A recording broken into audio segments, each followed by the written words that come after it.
Chers amis et chers visiteurs, bienvenue sur ma chaîne YouTube. J'ai le plaisir de revenir vers vous avec une nouvelle vidéo, ou devrais-je dire deux nouvelles, puisque la seconde est pour ainsi dire prête, qui suivra donc celle-ci, d'où mon retard d'ailleurs de mon programme de diffusion.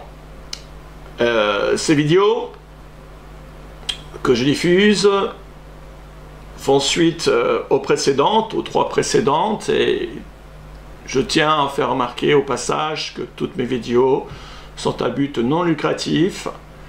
Et voilà, je dépends entièrement, puisque je suis à plein temps, de dons de la part de chrétiens qui me suivent depuis maintenant des années pour certains, et pour lesquels vraiment je tiens encore à les remercier. Et si vous voulez faire partie aussi de ceux qui contribuent à mon ministère et à la gloire du Seigneur selon vos moyens, eh bien voilà, vous avez la possibilité de le faire ici. Non seulement pour moi, mais aussi pour les frères et les sœurs qui se consacrent pleinement au ministère, qui sont un petit peu les oubliés parce qu'ils ne dépendent pas des églises et d'ailleurs de personne. Et même pas de mes petits likes, là, vous savez, je ne suis pas payé par ni YouTube, ni par Google, ni par personne. Voilà, je tenais à faire cette petite parenthèse. Donc, ces vidéos qui font suite, bien sûr, aux précédentes, portent toujours sur le thème de l'imminence des événements prophétiques et, bien sûr, de l'événement, surtout, qui nous concerne, pour nous les chrétiens, à savoir l'enlèvement de l'Église. Alors, peut-être ne vous a-t-il pas échappé que mes prédictions concernant le plan de paix se sont vérifiées. J'avais annoncé que Trump dévoilerait ce plan avant les élections israéliennes du 2 mars, alors qu'il avait clairement stipulé qu'il ne sera pas dévoilé tant qu'Israël ne désignerait pas son nouveau Premier ministre et n'aurait pas formé un nouveau gouvernement. C'était une confirmation pour en fait ma vidéo précédente dont je vous invite vraiment à visionner pour ceux qui ne l'ont pas encore fait. J'aimerais vous partager plusieurs choses en commençant par une nouvelle prédiction, non pas en tant que prophète, parce que je ne me considère pas du tout comme tel. J'ai un ministère prophétique, mais je ne suis pas prophète, mais en tant que sentinelle. Là, j'ai eu un appel vraiment fort du Seigneur. Alors, une sentinelle qui essaie de faire de son mieux pour être à l'écoute, bien sûr, de l'esprit prophétique, dans le but de vous avertir des événements prophétiques imminents en vue de vous encourager dans votre préparation. Je suis convaincu donc que les 4 cavaliers de l'Apocalypse sont à la porte et que les événements dont nous sommes actuellement témoins dans le monde sont en rapport avec la préparation de l'ouverture des 4 premiers sceaux. Ce qui implique aussi que l'enlèvement de l'Église est imminent au vrai sens du terme et qui coïncide avec les repères prophétiques dont j'ai évoqué dans mes vidéos précédentes. C'est pourquoi j'ai intitulé cette vidéo, voilà, le signe précurseur de l'imminence des 4 cavaliers de l'Apocalypse qui sont en approche ou qui se profilent à l'horizon. Voilà. Voici les points donc, qui seront traités dans cette vidéo. Dans la vidéo 1, on va traiter les spasmes des douleurs de l'enfantement. En 2, les événements prophétiques dans un rapport avec les 4 cavaliers de l'Apocalypse qui se profilent à l'horizon.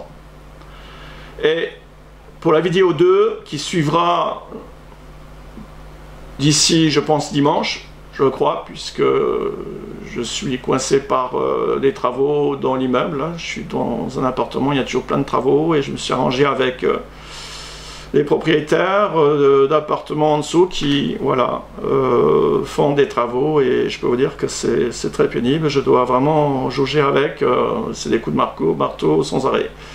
Alors, enfin, très sympa parce que ils ont été très conciliants.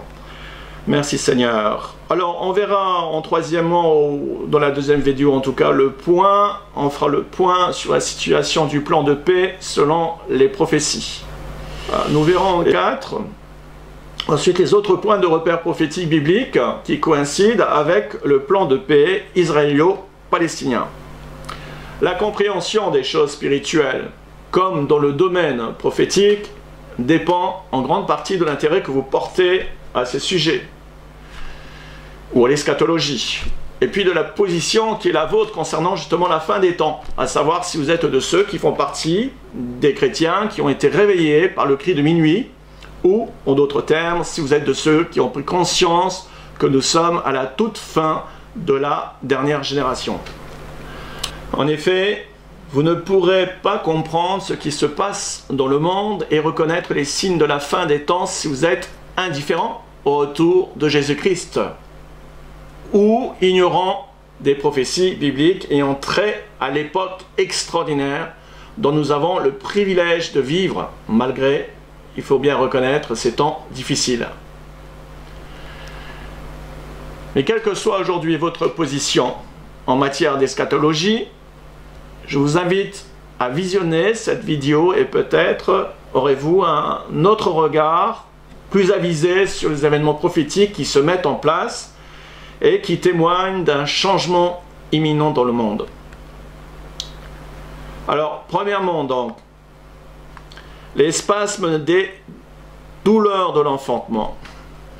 Le prophète Ésaïe a eu une vision terrible sur le jour de l'Éternel de son époque qui préfigure également celle de la fin des temps. Et bien que ces choses sont sur le point de se manifester, il est difficile, voire insoutenable, d'entendre les vérités prophétiques bibliques à moins que d'avoir fait la démarche sincère de prendre Christ comme notre refuge et salut. Et si vous n'avez pas encore fait cette démarche personnelle qui ne regarde que Dieu et vous, alors approchez-vous. Vraiment, je vous invite de vous approcher de Jésus-Christ en toute humilité et sincérité, en lui demandant, dans une prière sincère et fervente, de bien vouloir se manifester dans votre vie, dans votre cœur, afin que s'il est possible d'échapper à ces choses terribles qui doivent arriver dans très peu de temps. Voici donc ce que le prophète Ésaïe, sous l'inspiration du Saint-Esprit, déclare. « Gémissez, car le jour de l'Éternel est proche. Il vient comme un ravage du Tout-Puissant. » Vous voyez, ça commence fort. C'est pour ça que je dis que si vous n'êtes pas chrétien, les gens du monde ne peuvent pas lire ce genre de choses, à moins que de s'approcher vraiment de Jésus, d'être converti, d'avoir un nouveau cœur, d'être sensible à ces choses, parce que nous savons que les prophéties sont vraies et qu'elles se réalisent toujours. Et les gens du monde rejettent ces vérités, parce qu'ils ne sont pas sensibles à l'amour de Dieu et ne comprennent pas les raisons pour lesquelles il va y avoir un jugement. Et la Bible nous donne ces raisons. Et l'une des raisons, c'est justement ce dont je suis en train de vous lire. Il s'agit du jour de l'Éternel. Et on va comprendre exactement ce que ça veut dire. Il vient comme un ravage du Tout-Puissant. C'est pourquoi toutes les mains s'affaiblissent et tout cœur d'homme est abattu. Ils sont frappés d'épouvante, les spasmes et les douleurs les saisissent. Et ils se tordent comme une femme en travail. Ils se regardent les uns et les autres avec stupeur. Leurs visages sont enflammés. Et je vous ai mis en précision ici, là on va le voir, de quoi il s'agit, la première étape du jour de l'Éternel. C'est-à-dire, c'est comme ça que ça va commencer. Ça va être, le premier acte va être terrible. Et vous allez comprendre pourquoi. Et par la suite, la période donc, dans laquelle le monde va rentrer pendant 7 ans, de la dernière semaine de Daniel qui est compris dans ce jour de l'Éternel, eh bien, voici le jour de l'Éternel arrive, jour cruel, jour de colère et d'ardente fureur, qui réduira la terre en solitude et en exterminera les pécheurs. Car les étoiles des cieux et leurs astres ne feront plus briller leur lumière, le soleil s'obscurcira dès son lever et la lune ne fera plus luire sa clarté. Vous voyez, ces choses ne se sont jamais arrivées, ça veut dire qu'elles sont à venir. C'est une prophétie pour notre temps. Il y a une partie quand on lit le contexte du prophète Ésaïe, qui concerne également son temps, mais là, tout en se projetant dans l'avenir, dans les derniers jours dans lesquels nous sommes. Et vous allez voir pourquoi et comprendre pourquoi nous sommes dans ces derniers jours. Et là, je vous ai bien mis que ça correspond à une période bien précise, justement des 7 ans de la tribulation, de l'Apocalypse, des événements qui vont venir. Et nous sommes ici dans la 6e et 7e trompette, et ici à la fin de la 7e trompette. Alors, si je vous précise ces choses, c'est parce qu'il y a un aperçu global, une connaissance de l'ensemble des écritures prophétiques. Ça fait des années que j'étudie les prophéties bibliques, et donc on ne peut qu'avoir un juste regard sur ce qui est écrit en intégrant tous les autres textes. Donc c'est pour ça que je vous ai rajouté des choses entre parenthèses pour vous donner la précision. Je continue au verset 11. « Je punirai le monde pour sa malice et les méchants pour leurs iniquités. Je ferai cesser l'orgueil des hautains et j'abattrai l'arrogance des tyrans. Je rendrai les hommes plus rares que leurs fins, je les rendrai plus rares que leurs dauphires. C'est pourquoi j'ébranlerai les cieux et la terre sera secouée sur la base par la colère de l'Éternel des armées au jour de son ardente fureur. » Il y a beaucoup de textes comme ça qui décrivent cette terrible période dans laquelle le monde va rentrer. Les spasmes en caractère gras là, du verset 8 sont les symptômes que le monde éprouvera à la première étape du jour qu'on appelle le jour de l'Éternel, cette terrible période qui est au verset 6 indiquée, quand la ruine soudaine, une ruine soudaine dont on va voir de la prophétie de Paul, qui les surprendra. Les hommes alors se tordront de douleur, saisis de stupeur, à cause de ce qu'ils verront et de ce qu'ils entendront. Il va y avoir un événement qui va causer tout ça, et on va en parler. Alors l'apôtre Paul a prédit les jours terribles du Seigneur pour notre temps en ces termes, confirmant donc ainsi le prophète Ésaïe, justement. Vous saviez bien vous-même que le jour du Seigneur, c'est l'expression du Nouveau Testament équivalente à l'expression jour de l'Éternel de l'Ancien Testament. Vous savez bien vous-même que le jour du Seigneur viendra comme un voleur dans la nuit, quand les hommes diront paix et sécurité, alors une ruine soudaine les surprendra, comme les douleurs de l'enfantement surprennent la femme enceinte. Et ils n'échapperont point. Mais vous, frères, en parlant des chrétiens, vous n'êtes pas dans les ténèbres pour que ce jour vous surprenne comme un voleur. Vous êtes tous des enfants de la lumière et des enfants du jour. Je commenterai ce texte prophétique important plus en détail dans la deuxième vidéo concernant le plan de paix. Mais je voulais attirer votre attention sur le contexte de ces paroles prophétiques concernant la phase préliminaire qui précède le commencement des jugements apocalyptiques des 4 premiers sceaux des cavaliers de l'Apocalypse que nous allons voir. La fin de la dispensation de l'Église des derniers jours sur terre est la phase préliminaire de la première étape du jour de l'Éternel ou du jour du Seigneur, qui se caractérise par les douleurs de l'enfantement précédant la ruine soudaine. Mais les douleurs de l'enfantement dont Paul fait allusion ici ne s'apparentent pas aux mêmes que celles prophétisées par Ésaïe. Car celles de Paul précèdent la ruine soudaine dont il est question dans ce texte, alors que celles d'Ésaïe font suite à cette ruine soudaine, qui est en fait le jour du Seigneur, le commencement du jour du Seigneur, qui va commencer en fait par une ruine, donc un événement qui va causer la ruine, le chaos dans le monde. Voilà ce que ça signifie. Les spasmes dont l'apôtre évoque dans ce texte s'apparentent aux souffrances en fait de la création qu'il mentionne dans un autre texte prophétique, dans Romains 1, que nous allons lire, 19-22. Aussi, la création attend-elle avec un ardent désir la révélation des fils de Dieu, c'est-à-dire des enfants de Dieu qui attendent, les élus de Dieu, qui attendent le retour de Jésus-Christ. Car la création a été soumise à la vanité, non de son gré, mais à cause de celui qui l'y a soumise, avec espérance qu'elle aussi sera affranchie de la servitude de la corruption, pour avoir part à la liberté de la gloire des enfants de Dieu. Or, nous savons que, jusqu'à ce jour, la création tout entière soupire et souffre les douleurs de l'enfantement. Et il y a deux phases à ces douleurs de l'enfantement. Il y a une phase préliminaire, que celle à laquelle nous assistons, et une phase qui, à partir de la ruine soudaine, quand elle va arriver, eh bien, il va y avoir, donc, à ce moment-là, une phase de douleur qui va s'accentuer jusqu'à la fin, pour aussi en être délivré pour ce qui est de la nature et de, bien sûr, tous les élus. Alors, l'apôtre laisse entendre, à travers ces deux textes bibliques que nous voulons de lire, ces textes bibliques prophétiques, eh bien que la nature ou la création manifestera des signes probants s'apparentant aux douleurs de l'enfantement à la fin des temps.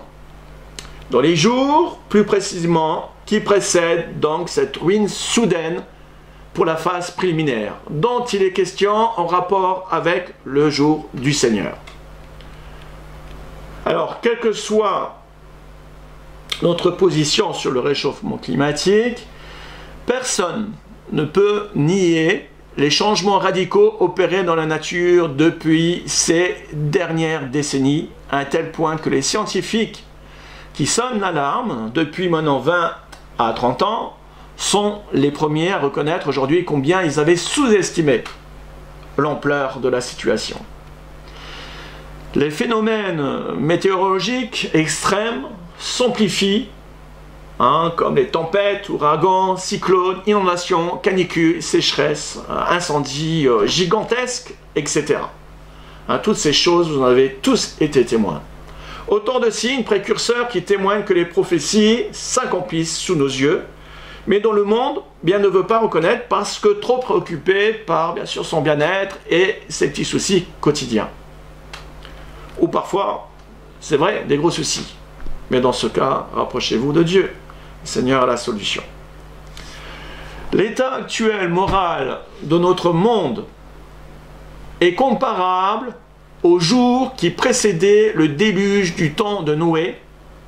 De même, la souffrance que la nature subit est comparable au spasme des dernières heures avant l'enfantement, tel que Paul l'avait prédit dans les derniers jours qui précèdent cette fameuse ruine soudaine que nous allons voir. Voici donc quelques aperçus de ces signes probants des douleurs de l'enfantement, de la création dont il est question dans ce texte prophétique. Si les incendies en Australie sont aujourd'hui sur le devant de la scène internationale, l'ensemble de la surface de la Terre n'en reste pas moins touché par de nombreux feux.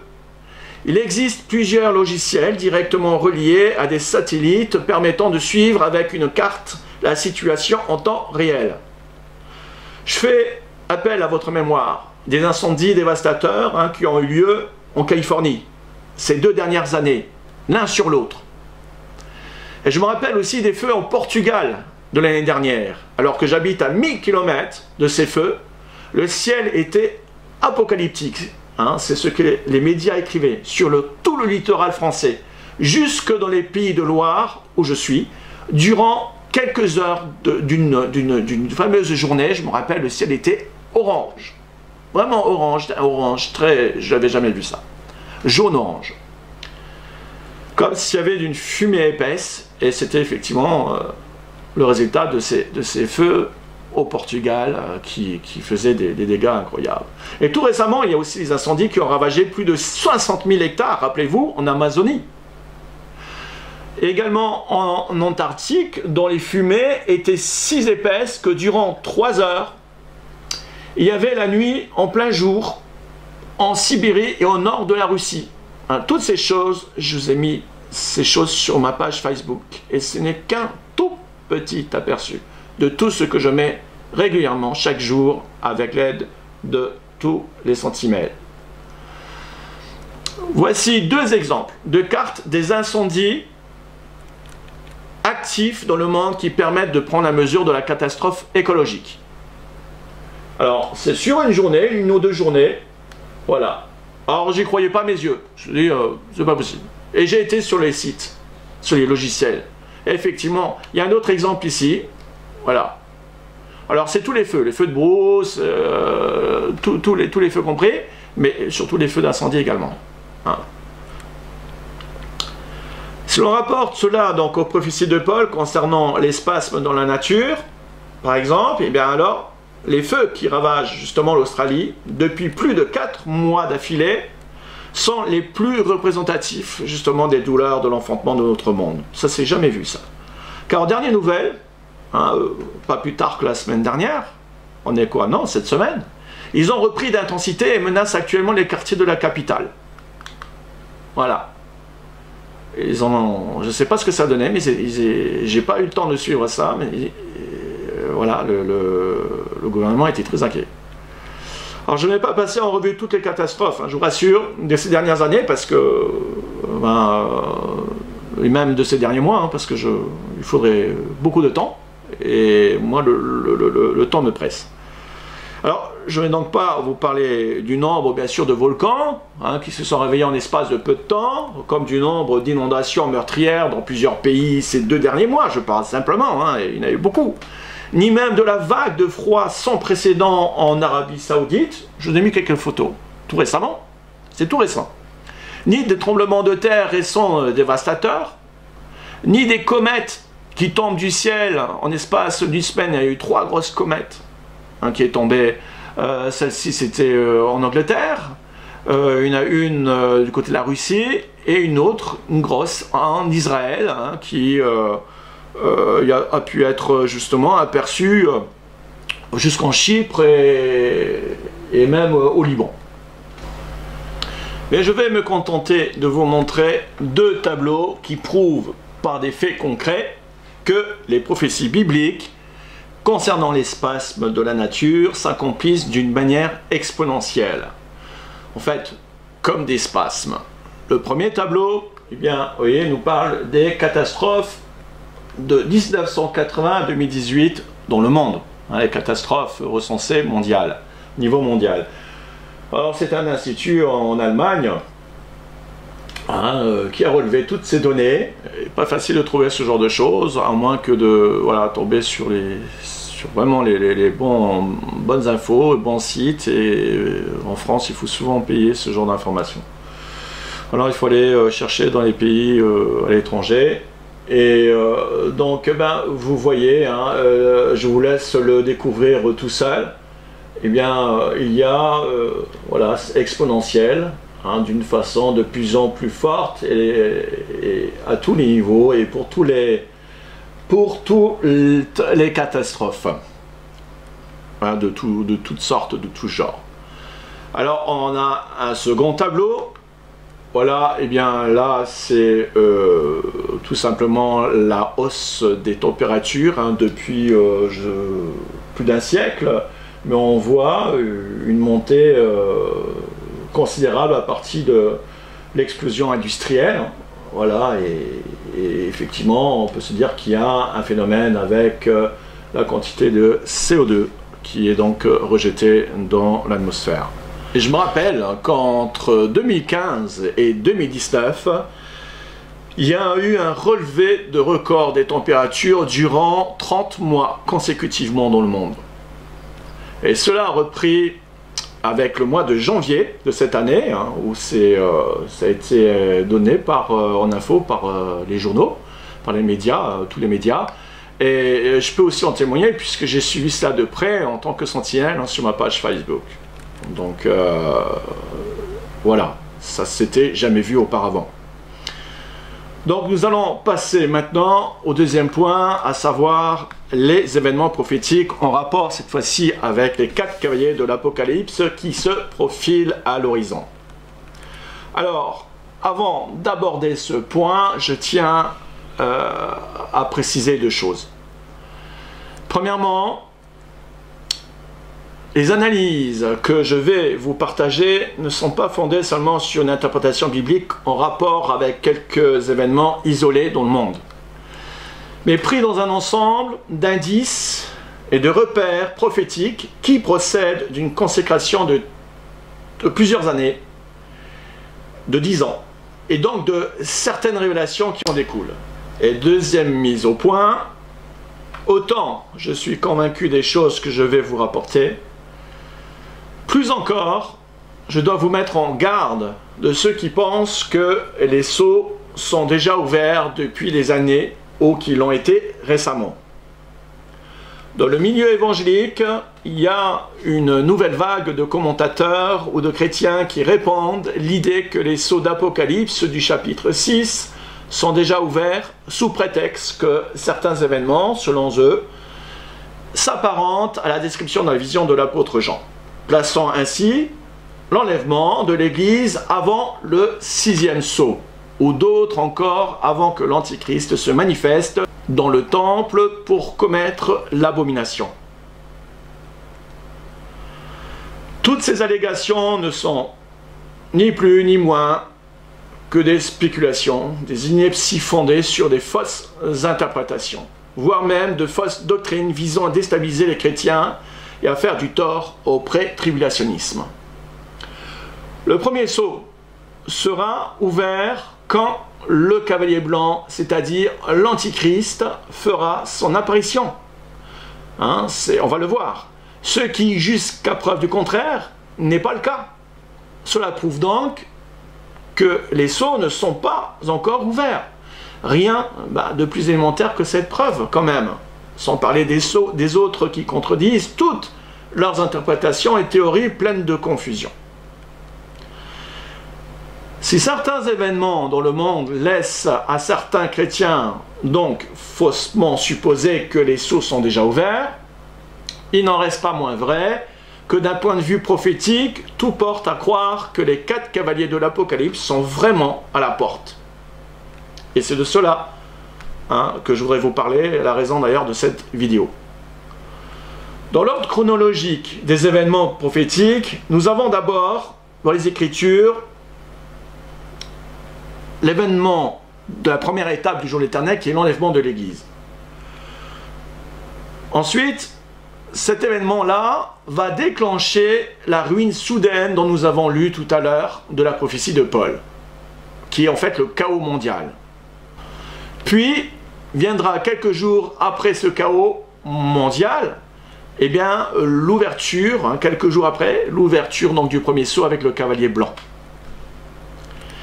Il y a donc quelques jours de transition entre l'enlèvement de l'Église, cet événement extraordinaire, où tous les chrétiens qui seront élus de Christ vont être enlevés dans les airs. Je vous encourage à lire pour cela 1 Thessaloniciens 4, donc de la Bible, 1 Thessaloniciens 4, versets 15 à 17, voire aussi 1 Corinthiens, chapitre 15, versets 50 à 52.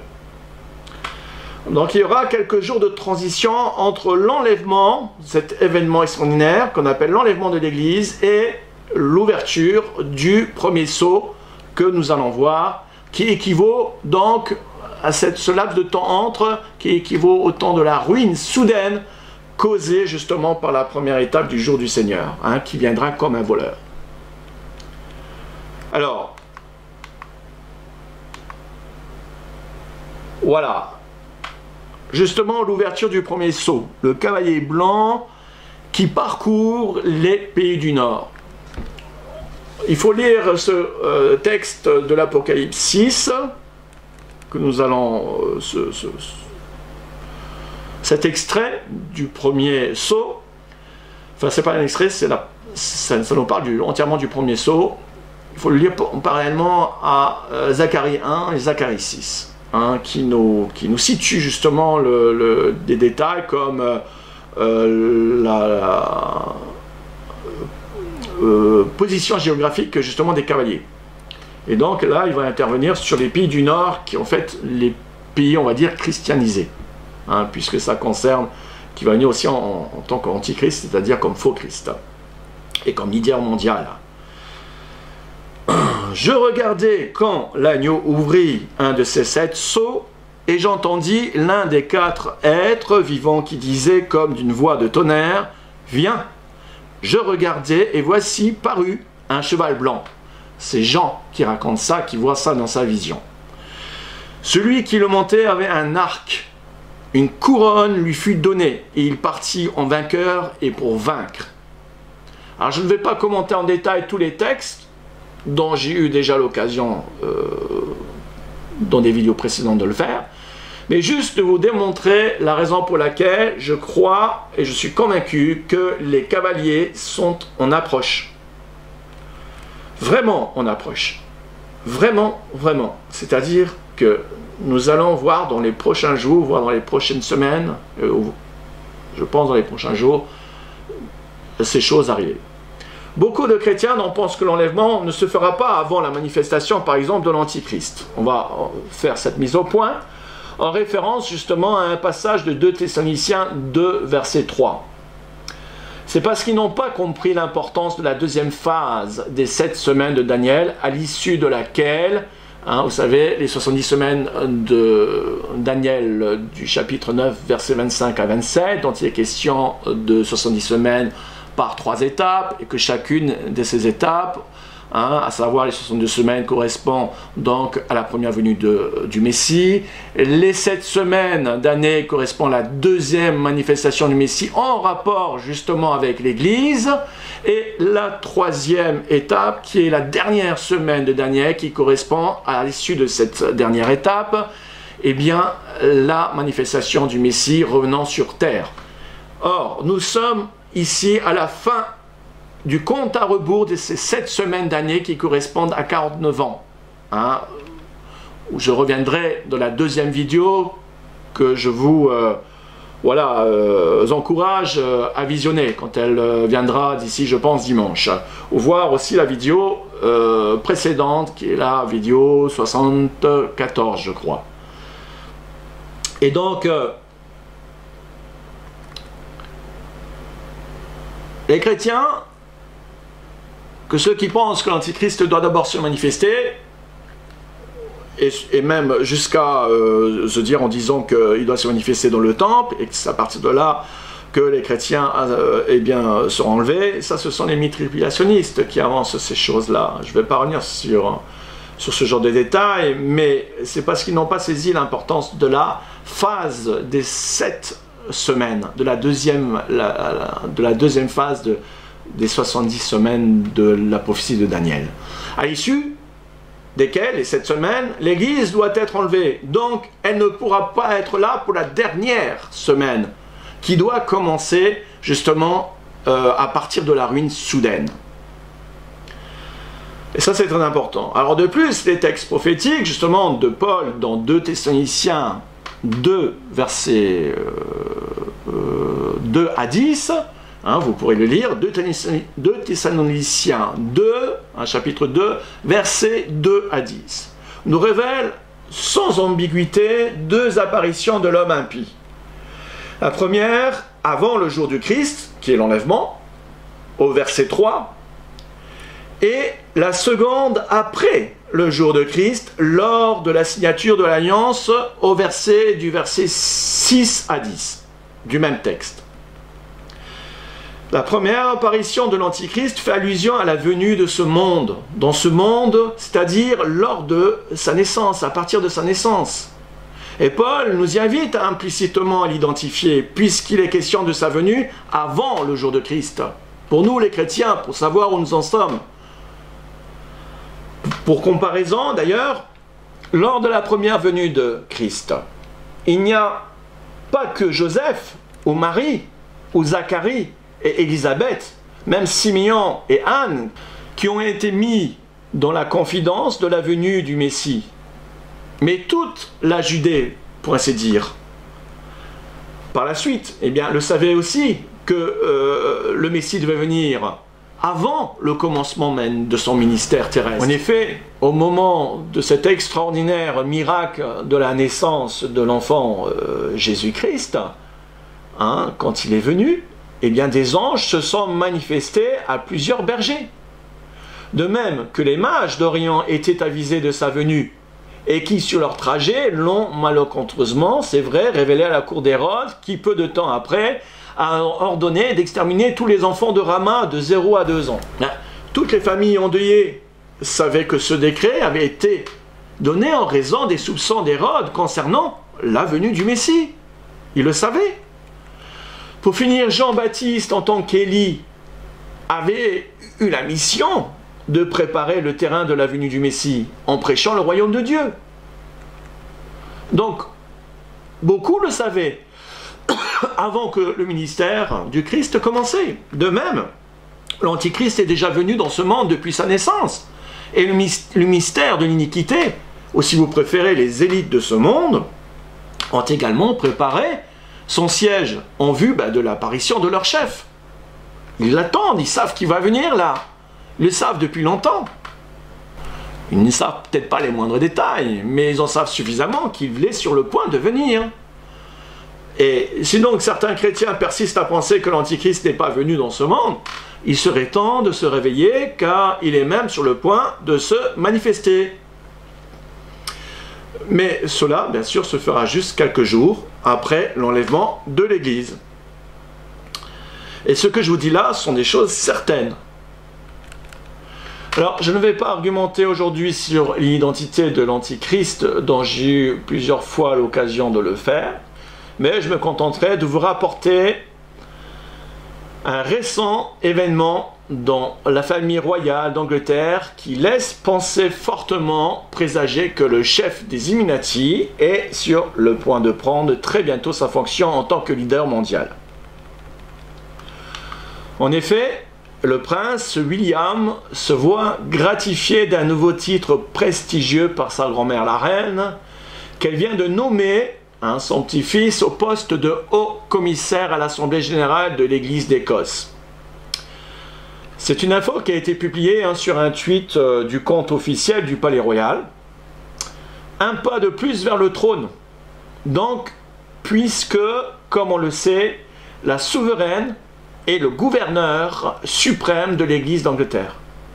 Autrement dit, ce titre ouvre la voie à la future souveraineté, tel que ça a été le cas justement pour tous les prédécesseurs. Ils sont tous passés par là. Donc c'est une démarche implicite, mais officielle, qui précède le trône pour le prince William. Or, comme je l'ai souligné, nous lisons bien que le cavalier blanc, voilà, on le relit là, a été couronné. Un signe précurseur qui évoque la préparation finale de l'apparition publique de l'Antichrist. Et qui se fera par la puissance de Satan, nous dit l'apôtre Paul dans le verset 6 à 10 de 2 Thessaloniciens 2, chapitre 2.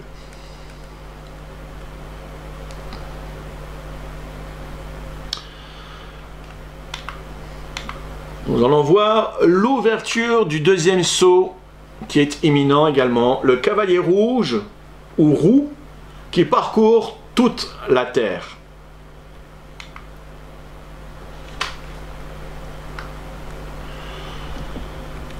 Quand il ouvrit le second sceau, j'entendis le second être vivant qui disait « Viens !» Et il sortit un autre cheval roux. Celui qui le montait reçut le pouvoir d'enlever la paix de la terre, afin que les êtres s'égorgeassent les uns et les autres, et une grande épée lui fut donnée.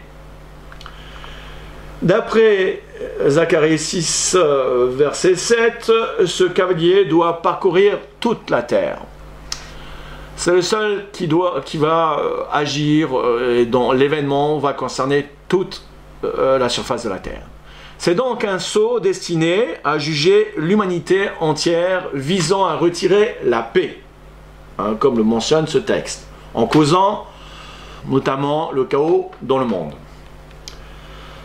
Or, il ne fait pas de doute que le chaos sera causé par l'enlèvement de l'Église et l'effondrement des bourses qui va suivre. Mais il semblerait que ce ne soit pas le seul événement qui pourrait représenter l'épée, ou du moins qui va ramener l'épée, c'est-à-dire la mort. En effet, le déclenchement de l'épidémie par le coronavirus pourrait préparer le terrain du cavalier rouge. Moi, j'en suis convaincu. Voici les premiers effets de cette épidémie. Nous allons voir certaines choses ensemble.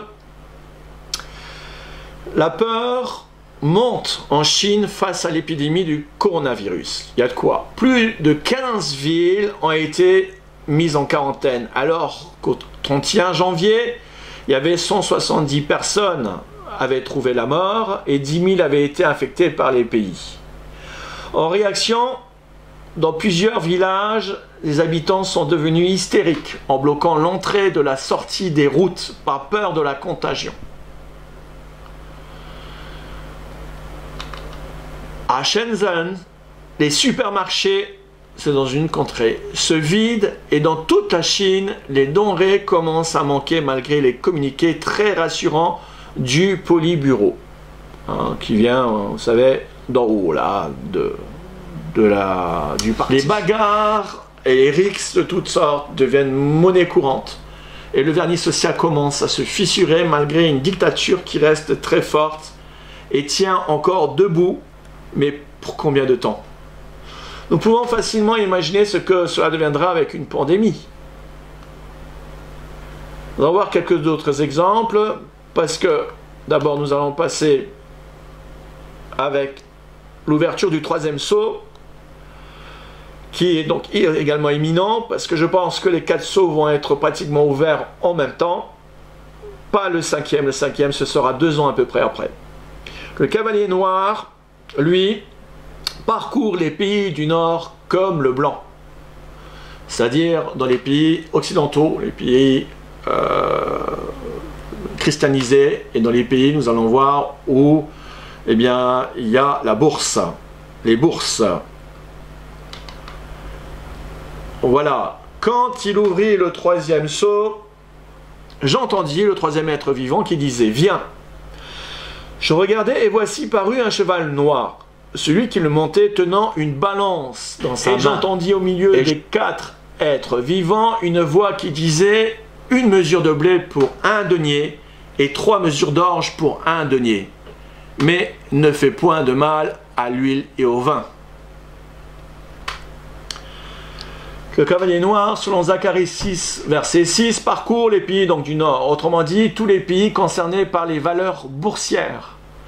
Car la balance, ici, symbolise les marchés spéculatifs des bourses dans le monde, qui régulent, vous savez, tous les produits mis sur les marchés, y compris les céréales, dont les prix fluctuent en fonction de la spéculation des investisseurs, selon la loi de l'offre et la demande. En d'autres termes, les prix des céréales et des premières nécessités, donc, comme le blé et l'orge, peuvent flamber dès l'apparition d'une crise économique ou d'une sécheresse qui endommagerait les cultures des pays concernés. Je vous laisse imaginer l'ampleur des dégâts le jour où il y aura l'effondrement économique. Seules les valeurs refuges pourront servir les intérêts des riches ou abriter ceux qui l'auront anticipé. Et c'est ce qui va exactement arriver avec le cavalier noir lorsque le troisième sceau sera ouvert. Je sais, me direz-vous, que certains experts prédisent une crise sans précédent depuis 2015 de l'économie mondiale et qu'il n'y a toujours rien eu. Mais ce qui est du domaine du possible en ce temps déjà là, en 2015, ne peut que l'être davantage aujourd'hui.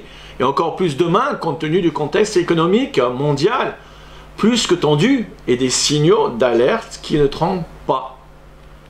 Par exemple, les bourses chinoises ont été réouvertes le 3 février après 10 jours de congé du Nouvel An chinois. Et dès le premier jour de l'indice composite, qu'on appelle le Shanghai, s'est effondré littéralement de 8,13%. Tandis que la bourse de Shenzhen, donc une bourse à côté en Chine, deuxième bourse donc de Chine même continentale, perdait 8,30%. Les mesures de confinement, rajoutez à cela les liaisons ferroviaires suspendues les fermetures de la plupart des entreprises, ainsi que les usines de textiles, électronique, automobile, etc., eh bien, s'imposent comme un véritable sujet d'inquiétude pour les citoyens du monde, pour les gouvernements et entreprises du monde entier. La Bridgewater, le plus grand fonds d'investissement du monde, à la tête de 160 milliards de dollars, met en garde contre les risques d'une pandémie mondiale liée au coronavirus. Je cite, « Des événements terribles et inimaginables pourraient se produire si la situation échappe à tout contrôle. Une pandémie majeure pourrait avoir un impact désastreux sur les marchés financiers comparable à une guerre mondiale. » Vous rendez-vous compte? La majorité ne veulent pas entendre parler de ruines soudaines, en nous accusant de répondre à la psychose. Au temps de Noé, ils ne voulaient pas croire non plus au déluge. C'est ce que Jésus nous explique. Que le temps de sa venue, du Fils de l'homme, sera comparable à celle de l'époque de Noé, les jours qui précédaient le déluge. Alors si cette épidémie se répand de manière significative à d'autres pays dont les structures ne se sont pas préparées ou ne sont pas en mesure de faire face à ces épidémies, eh bien cela deviendrait une pandémie dont les conséquences pourraient être comparées à une guerre mondiale et donc à la grande épée du cavalier rouge dont nous avons lu le texte prophétique à l'instant. Voilà. Alors, je ne sais pas ce qui manque. Ouais, là, il y a un autre indice, c'est pareil, un autre indice important ce dernier qui est pris pour les experts, pour les analystes, et dont on voit que ça avait chuté de 80% en 5 mois. Donc voilà, je vous laisse le texte pour découvrir ça. Passons au quatrième saut, si vous voulez bien, qui est l'ouverture donc du quatrième saut avec le cavalier verdâtre, voire pâle selon les versions. Dans ce dernier doit parcourir par contre les pays du Midi, c'est-à-dire de tous les pays, les continents du Sud, Afrique, Inde, etc. Quand il ouvrit le quatrième sceau, j'entendis la voix du quatrième être vivant qui disait « Viens, viens Jean ». Je regardai et voici parut un cheval d'une couleur pâle. Celui qui le montait se nommait la mort, et le séjour des morts l'accompagnait. Le pouvoir leur fut donné sur le quart de la terre, pour faire périr les hommes par l'épée, par la famine, par la mortalité et par les bêtes sauvages de la terre. Alors le quart de la terre est difficile de savoir si c'est le quart de la partie du sud, le quart de toute la terre, ou si c'est géographique, ou si c'est le nombre d'habitants qui vont mourir. Je pense que c'est plutôt géographique. J'en suis même sûr. Alors, le cavalier verdâtre, ou pâle, selon les versions, s'apparente au cavalier tacheté de Zacharie 6, qui doit intervenir donc dans les pays du sud, partie essentiellement en dessous de l'équateur, on va dire, l'Inde, en passant par le Pakistan, Moyen-Orient, jusque toute l'Afrique.